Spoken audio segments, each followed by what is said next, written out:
Welcome to Atlantic Tarot. This is the tarot forecast for Aries for the month of January 2025. So Happy New Year, Aries. Let's see what's coming through for the beginning of the year for January. Hopefully it will be a good year for you. We are currently in the zodiac sign of Capricorn, so very earthed, very much a progressive sign is Capricorn. It's always moving forward towards the set goal. So let's have a look. You are in your 10th house, which is the house of the father, and I believe it is also the house of Capricorn. So it's all about the legacy. It's what you want to be seen as, what you want to be remembered for, making your mark, in other words. Okay, so let's just move on now and talk about a bit of housekeeping. Please like, subscribe and comment to grow this channel. I would be grateful for that. And let's have a look at what's going to happen for you. So we have, as the energy around, the Queen of Wands. So lots of creative energy in this 4 weeks for you. So getting things really moving. And you've got this fire energy behind you to get things how you want them to be, to start. It's like a launching pad, really.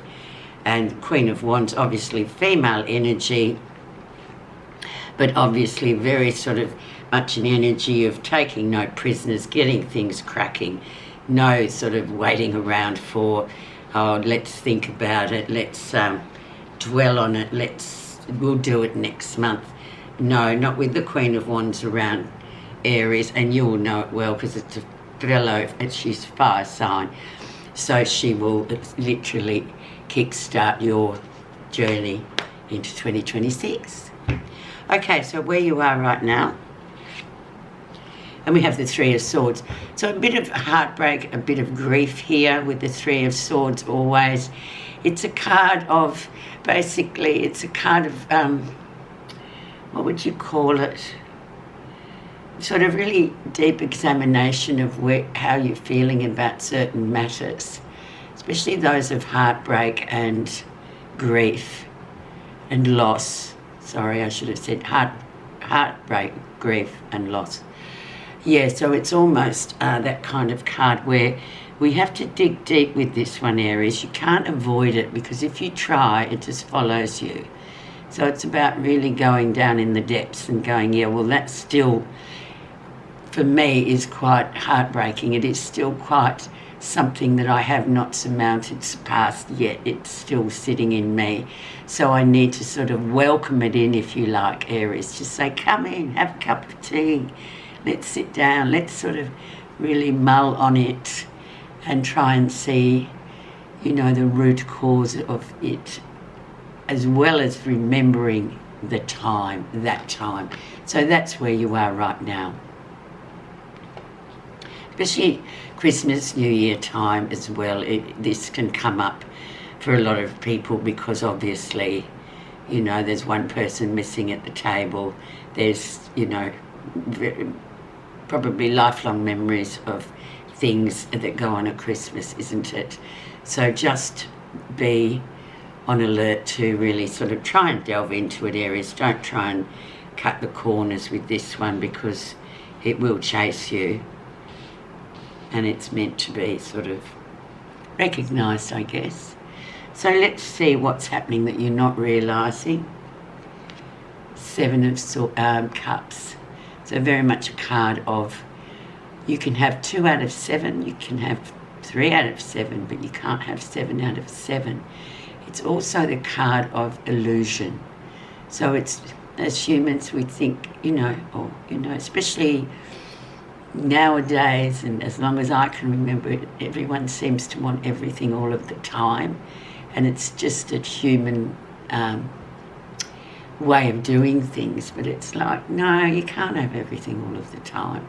So if there's been an offer coming through or somebody, you know, declaring their utmost love for you, just be on alert here, Aries, that, you know, it may be too good to be true. And it's good just to have this card sometimes, because sometimes we can just blindly jump into something, whether it be a project or something, a thing, or whether it be a person with an offer.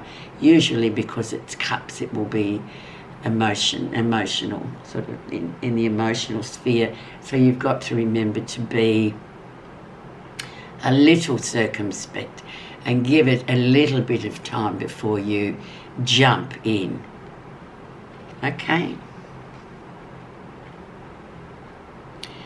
Let's see what was going on in November, December for you and the background of the matter.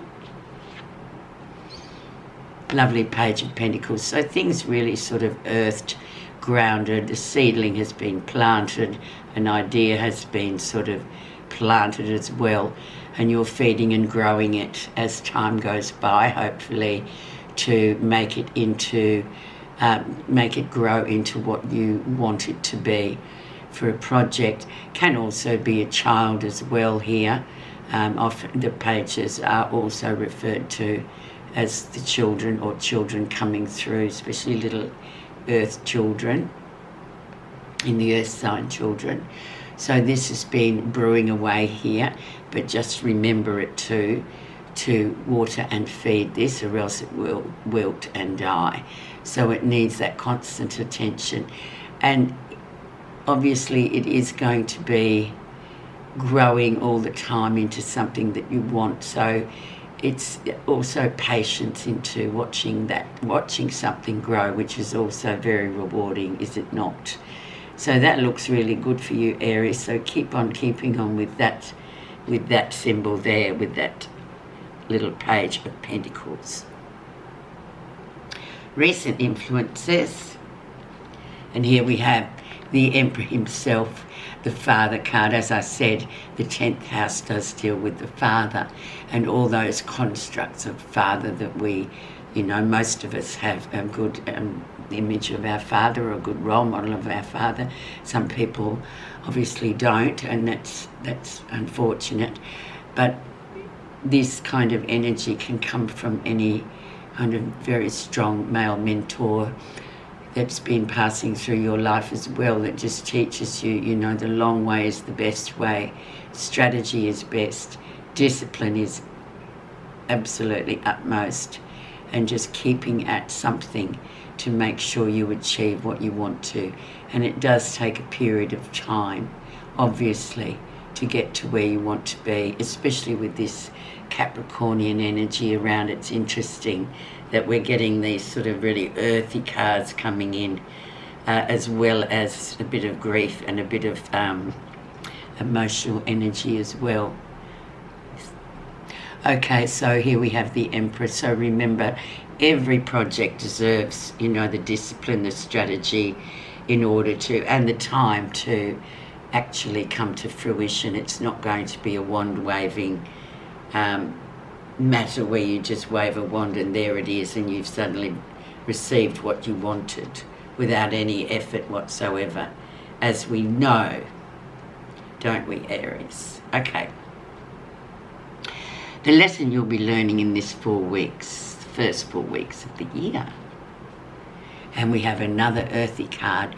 So we have the 2 of Pentacles, which is, things going quite well for you. Things just, it's like balance. This is a good balancing card, but it also sort of talks about our day job, and then perhaps there's something else there that we do on the side that can perhaps, with time and energy put into it, become something else for you, another opportunity coming in where you can kind of seek that into another kind of money. Well, obviously money is so important to us these days, but another sort of job, if you like, that can come in.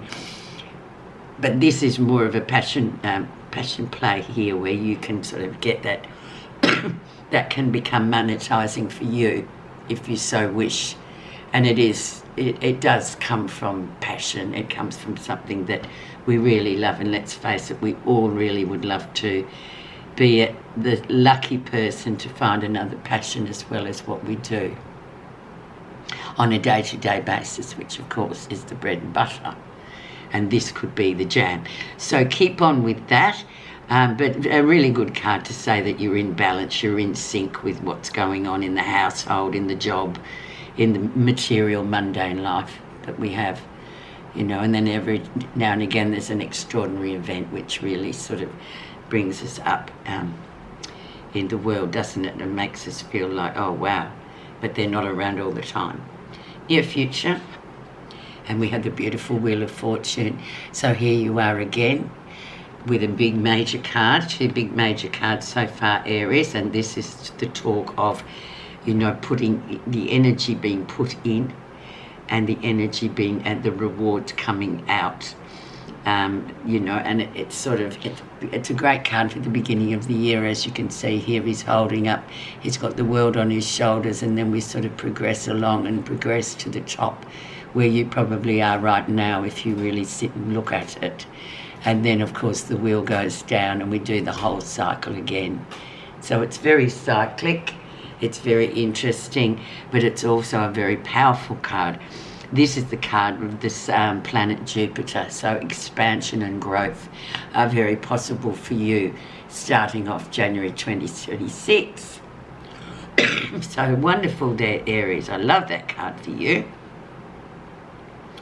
So putting in and getting out is always a very simple equation, but it's always very rewarding as well.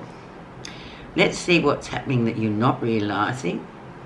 And yeah, oh, maybe you've been a bit down in the dumps with this 4 of Cups. It's been a bit like, oh, you know, anticlimax sort of situation here that you sort of aren't looking at. And that may well go along with your grief card there too as well.